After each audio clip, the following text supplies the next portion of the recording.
ఇంతన్నాడు అంతన్నాడు తక్కువ రేటుకే విదేశీ బంగారం అంటూ ప్రమోషన్ చేశాడు. జనం నుంచి లక్షలు కాజేసి కటకటాల పాలయ్యాడు. ఇంతకీ ఎవరతను, ఏంటా గోల్డ్ కథ?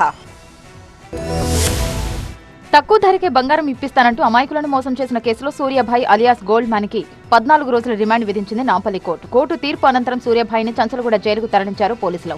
అతి తక్కువ ధరకే విదేశీ బంగారం ఇస్తానంటూ అమాయకుల నుంచి లక్షలు వసూలు చేసి భారీ మోసానికి తెరతీశాడు. గోల్డ్ మ్యాన్ మాటలు నమ్మి హిమాయత్ నగర్, నీలోఫర్ కు చెందిన బాధితులు దాదాపు 30 లక్షలు చెల్లించుకున్నారు.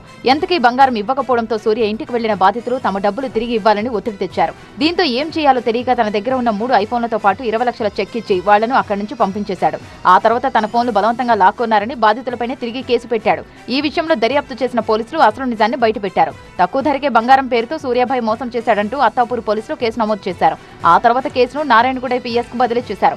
ఎక్కడ తనను అరెస్టు చేస్తారు అన్న భయంతో హైదరాబాద్ నుంచి పారిపోయేందుకు ప్రయత్నించగా షాద్నగర్ లో పట్టుకున్నారు. కోటి ప్రభుత్వ ఆసుపత్రిలో వైద్య పరీక్షలు నిర్వహించి నాంపల్లి కోర్టులో హాజరుపరిచారు. సాక్ష్యాధారాలను పరిశీలించిన కోర్టు 14 రోజుల రిమాండ్ విధించింది. ఇదిలా ఉంటే తనపై తప్పుడు కేసు నమోదు చేశారన్న సూర్యభాయ్ తాను ఎవరిని మోసం చేయలేదన్నారు. ఎప్పటికైనా న్యాయం గెలుస్తుందని అన్నారు.